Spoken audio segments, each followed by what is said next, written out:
I used to think haunted houses only existed in movies or in dusty old books, stories people tell on stormy nights, to entertain or to scare kids into staying in bed.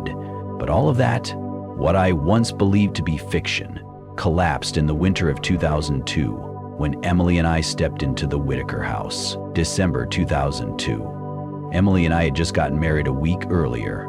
She's always been obsessed with the strange and the soulful old things, as she liked to say. Antiques, forgotten places, romantic ruins. She wanted a secluded honeymoon. No phones, no internet, no neighbors. Just the two of us are surrounded by untouched nature. She said, "Let's go somewhere quiet, off the grid, just us." I agreed. Back then I thought it would be the honeymoon of our dreams, a fresh start, but it turned out to be the final chapter. We found the Whitaker house through a niche online platform for people who seek unique places with a story. The house sat deep in the Oregon woods, nearly 2 hours from the main road. Everything around us looked like a winter postcard. Snow-blanketed earth, trees cloaked in mist, and a narrow path just wide enough for one car. By the time we arrived, dusk had fallen. The only sound was the crunch of tires over snow. The house was exactly Emily's taste. Aged gray wood, slanted roof, peeling paint. But from the moment I stepped out of the car, I felt it. Something was off. I remember that jolt down my spine, like being watched. It wasn't anything obvious, more like the air itself was wrong. The house looked ancient, but oddly it wasn't run down. The wood wasn't rotted, the hinges didn't squeak. There was no dust. Everything was preserved too well, unnaturally well. I should have noticed that sooner. The smell inside was the first thing that disturbed me. It wasn't musty or foul. It was still, as if the air had been sealed in from another time, frozen. The place was cold, but not in a physical way.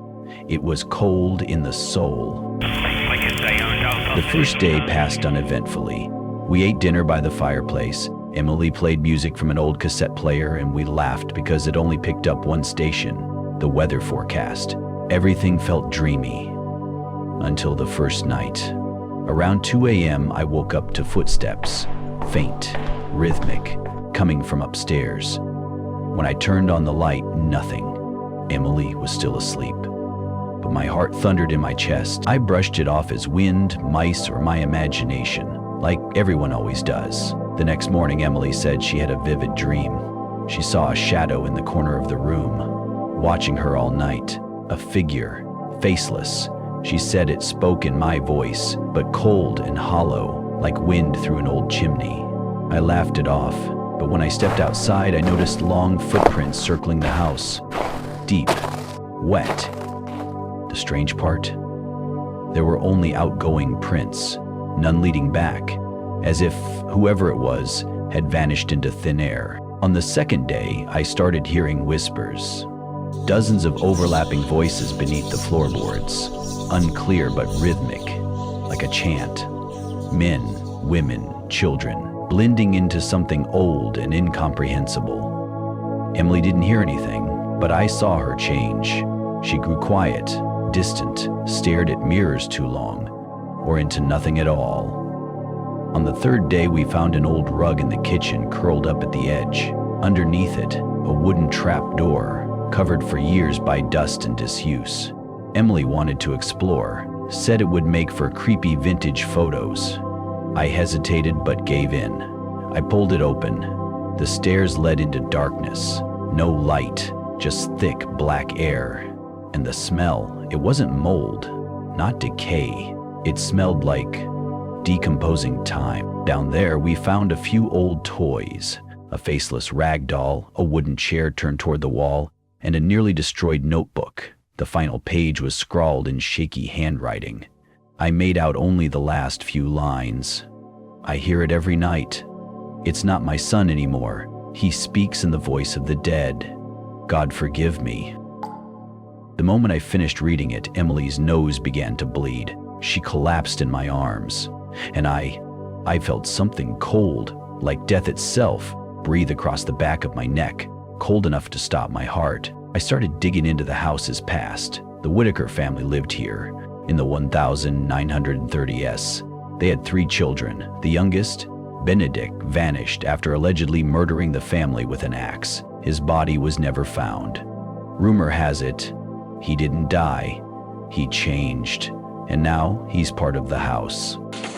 But that wasn't the worst part. In the attic, I found an old leather-bound book with a newspaper clipping inside. It detailed a series of unsolved disappearances near Whitaker Woods from 1901 to 1999. Every time the house reopened, a couple would visit, and only one would leave.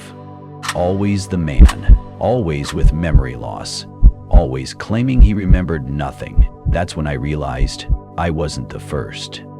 I was just the next cycle. That night I dreamed of Emily standing in front of the mirror, but without a reflection. Every night after, the basement door creaked open by itself. I heard knocking from the walls, from the fireplace, from beneath the floor. Children laughing, voices whispering nonsense. On the 5th day, I discovered a hidden room behind the stairs, one not on the house's blueprints. The walls were covered in bizarre symbols, headless figures, arms curling like roots. A phrase scratched into the wood read, "We do not live here. We wait." Emily grew more silent.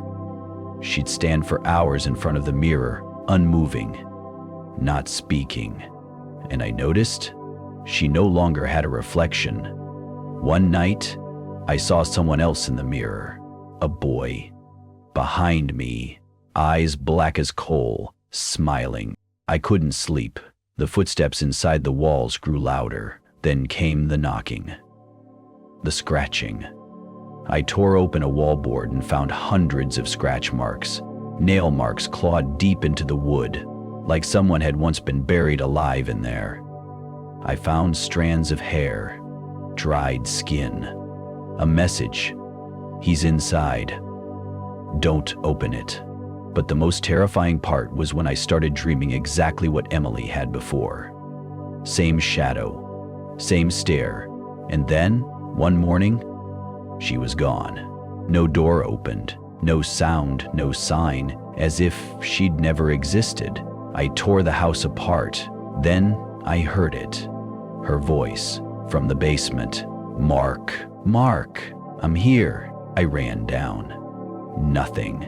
Just a smear of blood leading to a stone wall. I pressed my ear to it and heard a heartbeat. The wall was breathing. And then the voices rose. She called to him. He is not her husband. He is us. I don't remember how I got out, only that every door I opened led to a different room, different world, and different faces. At the end of the hallway stood Emily, eyes pale, mouth smiling, and behind her I saw Benjamin Whitaker. Black eyes, axe in hand, blood at his feet. I ran. No shoes, no coat. I didn't look back. Police found me 6 miles into the woods, barefoot, frostbitten, no memory. Emily was never found. The house, according to them, was empty. No notebook, no blood, no rope. A week later, I checked the listing again. The Whitaker house was back online. Photos bright, clean, untouched, as if nothing had ever happened. And beneath it, a new review. Such a peaceful place. Will stay forever. Mark and Emily. So, here's my final warning if you're still listening. The house isn't just haunted. It's alive. It remembers. It mimics. It doesn't want to kill you, no. It wants to absorb you. Like an old tree drinking sunlight. Like your skin is just the next brick in its growing body. If you see the Whitaker house online, if the photos look perfect, if you see a review from Mark and Emily, don't click, don't read, don't go, because if you do, it'll take your face, your voice, and you'll be the next review.